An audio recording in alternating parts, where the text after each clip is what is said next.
Assalamualaikum warahmatullahi wabarakatuh. Bapak dan Ibu sekalian, hari ini saya akan menyampaikan materi tentang minta guru belajar seri materi asesmen kompetensi umum untuk tingkat SMP. Karena pada kursus ini ada 5 topik yang dipelajari. Pertama adalah orientasi guru belajar studi asesmen AKM, kemudian pengantar program, konsep asesmen nasional, teknik pelaksanaan asesmen, kemudian asesmen literasi, numerasi, tindak lanjut, dan asesmen pasca program. Kita lihat materi yang pertama.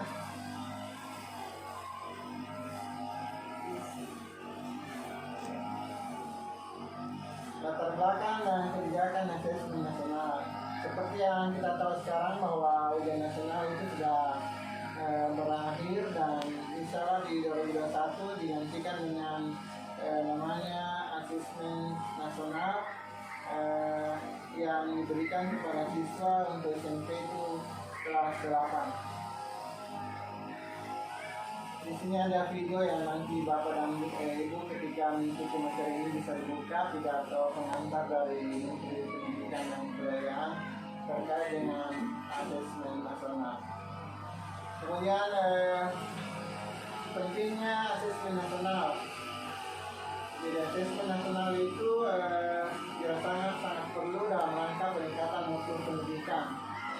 Salah satu yang berkaitan langsung adalah kecakapan hidup APA 21 yang meliputi 3 aspek, yaitu kecakapan belajar dan berinovasi, kecakapan menggunakan teknologi informasi, dan kecakapan hidup untuk bekerja dan berkontribusi pada masyarakat. Di sini juga ada profil pelajar Pancasila, di mana profil pelajar Pancasila ini ada 5 nilai yang dikembangkan, yaitu beriman dan bertakwa kepada Tuhan Yang Maha Esa, kebinekaan global, mandiri, bernalar kritis, kreatif, dan gotong royong. Kemudian kaitan antara AKM dengan kecakapan 21 dengan profil pelajar Pancasila itu terukur melalui asesmen nasional yang meliputi 3, yaitu AKM, kemudian survei karakter, dan survei lingkungan belajar. Jadi nanti kalau namanya ujian asesmen nasional itu ada 3 intinya, yaitu ada AKM yang meliputi numerasi dan literasi, survei karakter, dan survei lingkungan belajar. Di setiap materi ada kuis, ya. Jadi ada nanti kuis yang ingin kerjakan, pilihan ganda atau benar salah.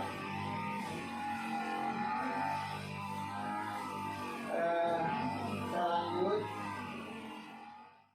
Tujuan dan manfaat asesmen nasional. Di sini kita melihat bahwa ada 3 tujuan asesmen nasional, yaitu menghasilkan informasi untuk memantau perkembangan mutu dari waktu ke waktu, kesenjangan antara bagian dalam sistem pendidikan. Kemudian yang kedua bertujuan untuk menunjukkan apa yang seharusnya menjadi tujuan utama sekolah, yaitu pengembangan kompetensi dan karakter siswa. Kemudian memberikan gambaran tentang karakteristik esensial sebuah sekolah yang efektif untuk mencapai tujuan yang telah ditetapkan.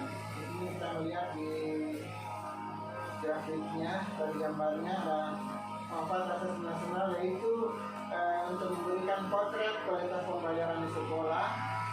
Yang kedua sebagai umpan balik peningkatan kualitas pembelajaran, dan ketiga dasar untuk penyusunan program.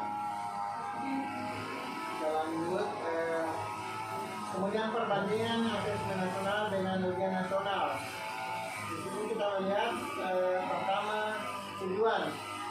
Kalau asesmen nasional bertujuan untuk mengevaluasi mutu terkait satuan pendidikan, kalau ujian nasional evaluasi capaian hasil belajar individu.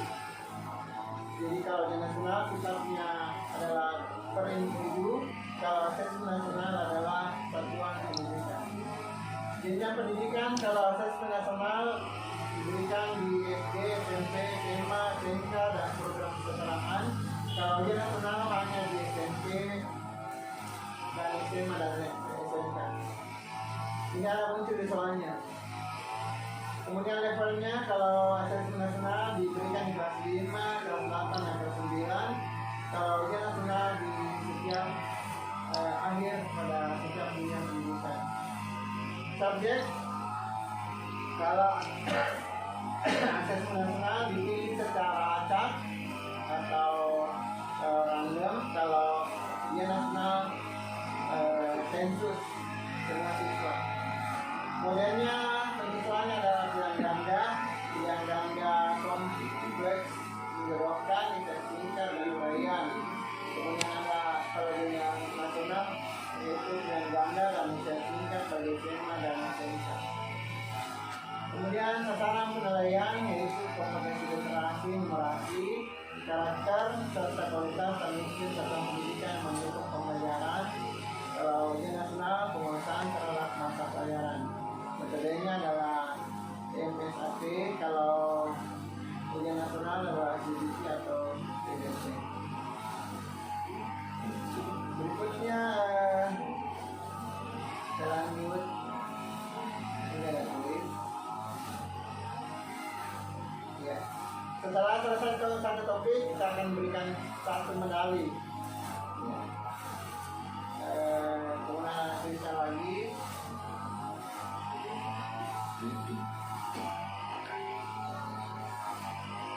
Lanjut ke materi berikut, teknik pelaksanaan asesmen nasional.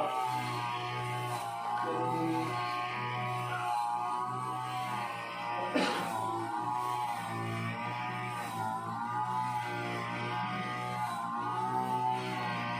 pesertanya dulu, peserta KM itu adalah seluruh satuan pendidikan, tidak semua murid karena disampel. Kalau di tahun 2021 ini di sekolah kita hanya 45 orang dari 100 lebih kelas 8, ditambah dengan 5 cadangan. Tidak semua murid di kemudian sampel, kemudian diambil dengan 5, 8, dan 11. Setiap peserta mengerjakan tes literasi membaca, literasi numerasi, survei karakter, dan survei untuk belajar.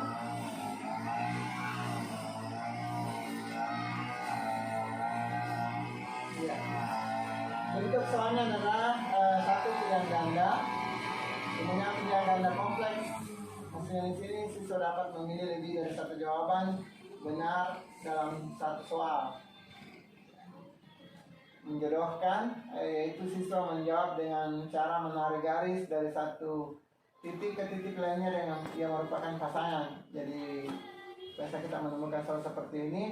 Kemudian ada isian singkat, yaitu berupa bilangan atau kata yang melengkapi kalimat tersebut. Kemudian ada uraian, yaitu siswa menjawab soal berupa kalimat-kalimat untuk menjelaskan jawabannya.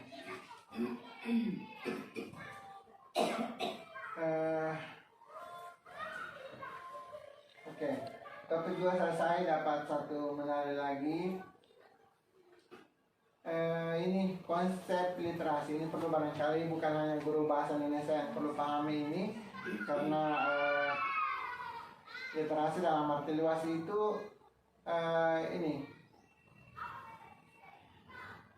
literasi baca dan tulis adalah pengetahuan dan kecakapan untuk membaca, menulis, mencari, menelusuri, mengolah dan memahami informasi, untuk menganalisis, menanggapi, dan menggunakan teks tertulis untuk mencapai tujuan.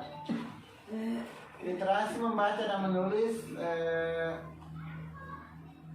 mencakup kemampuan yang lebih dari sekedar mampu mengeja kalimat dan menuliskannya. Maksudnya itu mungkin literasi itu bukan hanya sekedar kita membaca, tapi kita berusaha untuk menggali informasi baik yang tersurat maupun yang tersirat yang terdapat di dalam teks. Kemudian Ini dalam AKM komponen literasi itu ada 3. Jadi komponen AKM literasi membaca ada 3, yaitu konten, proses kognitif, dan konteks. Kalau kontennya ada 2, yaitu teks informasi dan teks diksi. Kalau proses kognitif ada 3, yaitu menemukan informasi, interpretasi dan integrasi, evaluasi dan refleksi.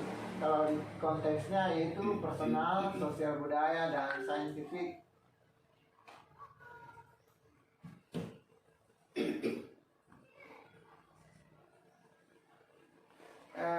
Kemudian levelnya untuk literasi itu ada 2 kalau saya tidak salah kemarin ini ya. Jadi pada jenjang SMP MTS terdapat 2 level pembelajaran, yaitu level 1 dan level 2. Jadi link yang berwarna biru ini ada link yang bisa dibuka pada saat Bapak dan Ibu nanti mengikuti pelatihannya. Ini contoh-contoh soalnya seperti ini. Menemukan informasi tersurat, siapa, kapan, di mana, mengapa, bagaimana, pada teks sastra atau teks informasi yang terus meningkat sesuai dengan jenjangnya. Jadi di sini kita berkesimpulan bahwa ternyata itu memang walaupun literasi itu bukan hanya bahasa Indonesia, tapi saya rasa untuk baik memang ada di pelajaran bahasa Indonesia di sini, bagaimana membiasakan anak-anak menggali informasi tersurat maupun tersirat di dalam sebuah teks. Ya, saya rasa Bapak dan Ibu bisa melihat contoh-contoh soal ini banyak sekali yang diberikan dan memang berbeda dengan ujian nasional yang punya model. Nanti Bapak dan Ibu bisa membuka pada saat mengikuti pelatihannya.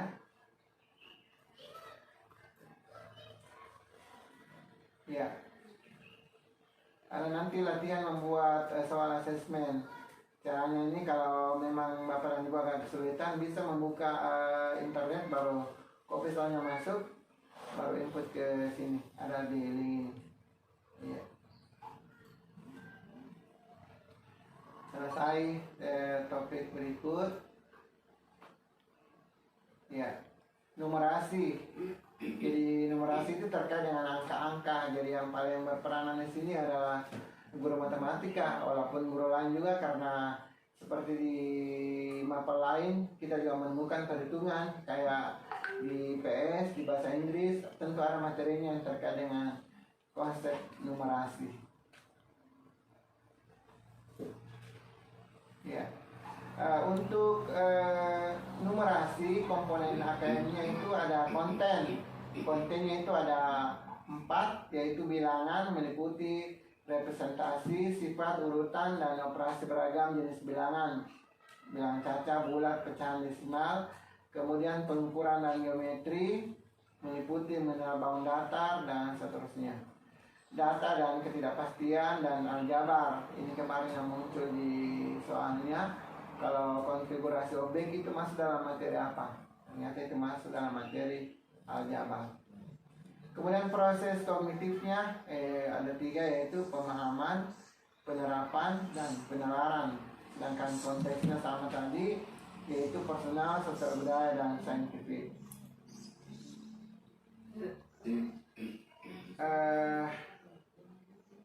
Ini adalah contoh-contoh soal.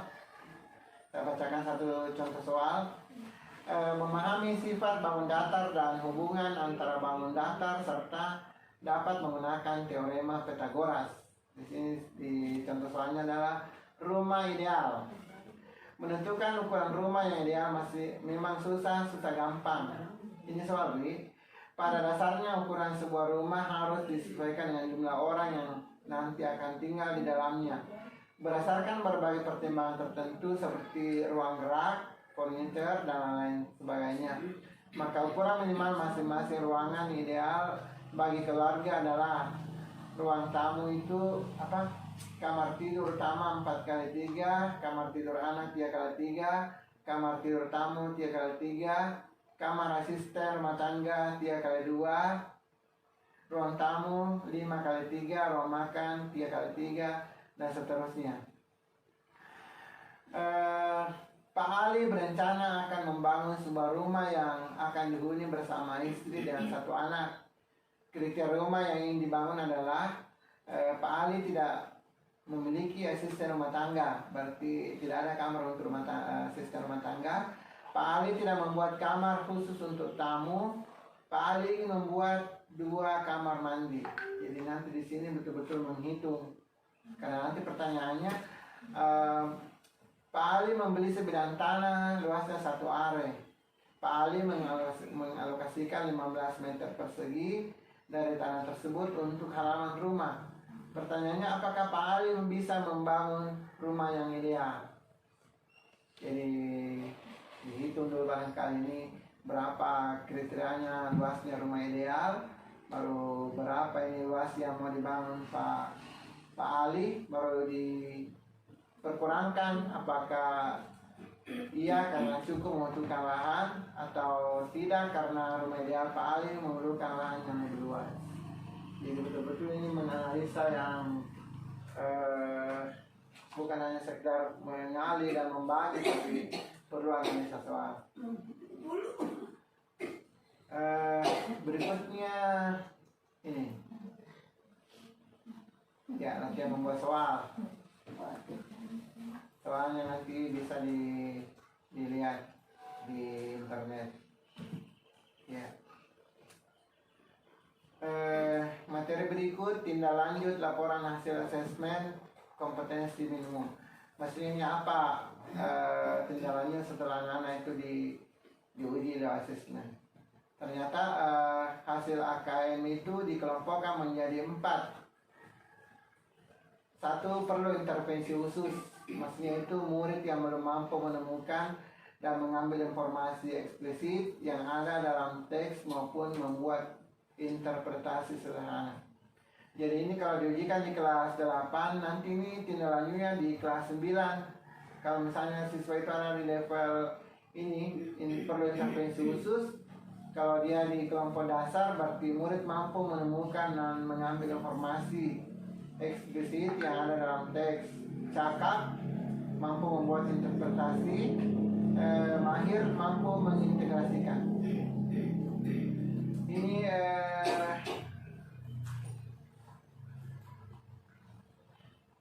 untuk literasi. Kalau numerasi sama tadi ada 4 kategorinya. Kalau yang perlu intervensi itu murid hanya memiliki pengetahuan matematika yang terbatas. Jadi mungkin nanti kalau selesai AKM tahun 2021 ini akan keluar analisisnya per individu, dan nanti kita melakukan pembimbingan seperti pengkategorian ini.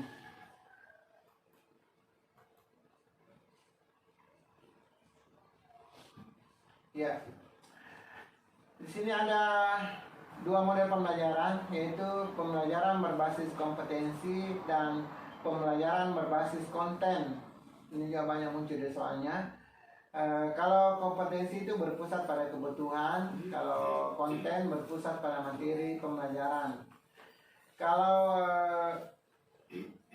berbasis kompetensi belajar untuk pemahaman konsep dan keterampilan, kalau konten belajar untuk mencapai cakupan materi.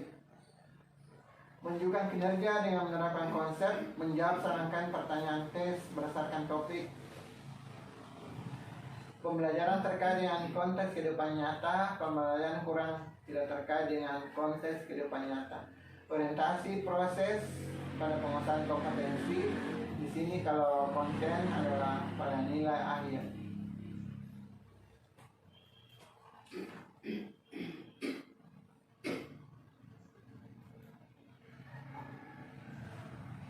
Ya, jadi setelah keluar nanti hasil AKM-nya, analisisnya, maka ada siswa yang perlu diintervensi, ada siswa yang ada pada level tingkat dasar, ada yang cakap, dan ada siswa yang mahir.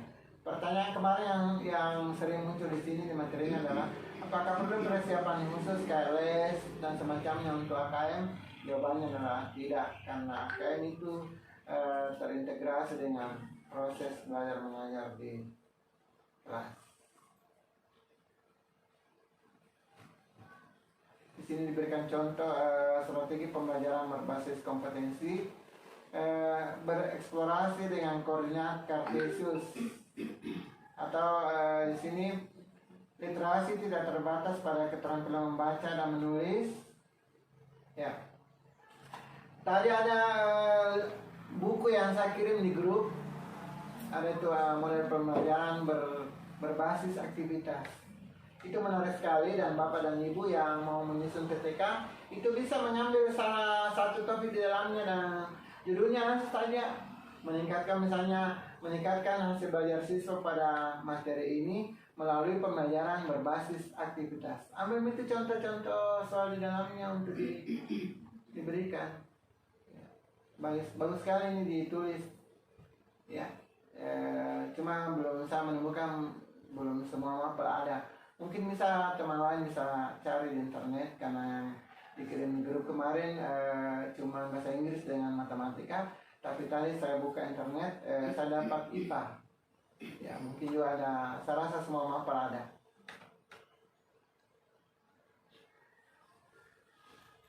Berikut ini ada segitiga belajar. Ternyata itu antara pembelajaran, asesmen yang kurikulum adalah satu rangkaian.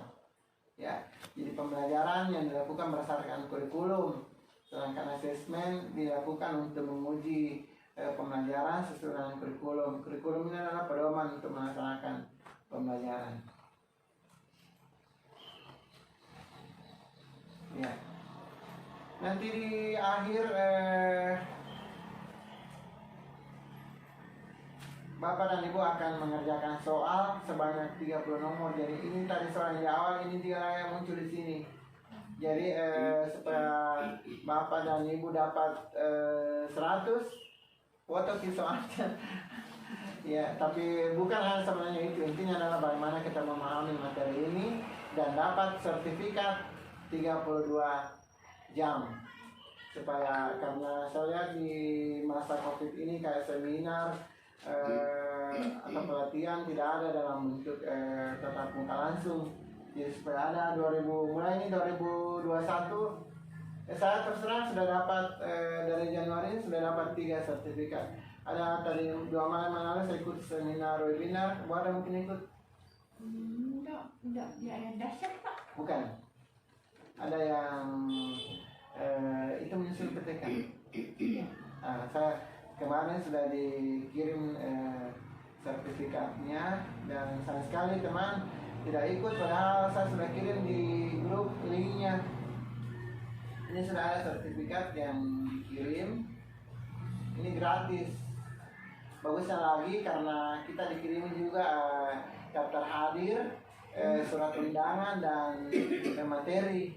Jadi sangat bagus sekali yang seperti ini.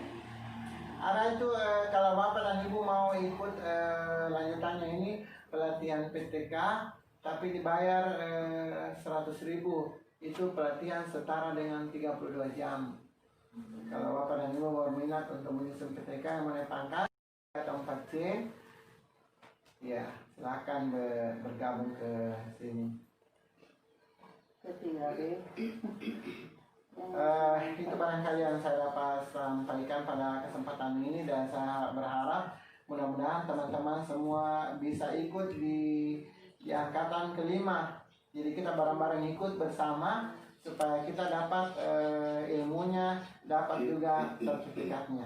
Ingat Bapak Ibu, persyaratan untuk lulus adalah melewati semua materi sebanyak 45 step, kemudian setelah ujian akhir nanti minimal nilainya 70 ya. Dan melakukan pengimbasan. Pengimbasannya nanti minimal 2. Jadi kita tahu saling berbagi. Ada pertanyaan Bapak dan Ibu, silakan. Iya, silakan. Ini nanya berapa hari Pak? 1 minggu kan kita sendiri yang mengatur, lagi ini mandiri dia ceritanya. Tapi saya kemarin cuma 4 jam belajarnya di sebelah. Jadi kalau kita sudah mendaftar minggu depan, sudah terbuka linknya, dari ditentukan tanggalnya, biar kita 1 kali duduk. Yang penting bisa baca. Dan mungkin nanti yang intinya juga di sini di pengimbasannya, karena ada pengimbasan. Ini nanti berlanjut ini karena ada lagi ini saya lihat materinya pendidikan keterampilan hidup TKH. Kalau ini masa pandemi COVID sudah penuh. Ini juga belum terbuka pendidikan inklusif. Jadi ini kalau mungkin ikuti ini satu sertifikat ini juga, jadi kita bisa dapat 3 di sini, dapat ilmunya, dapat juga sertifikatnya kalau lulus bisa. Saya rasa Bapak dan Ibu cukup sekian. Assalamualaikum warahmatullahi wabarakatuh.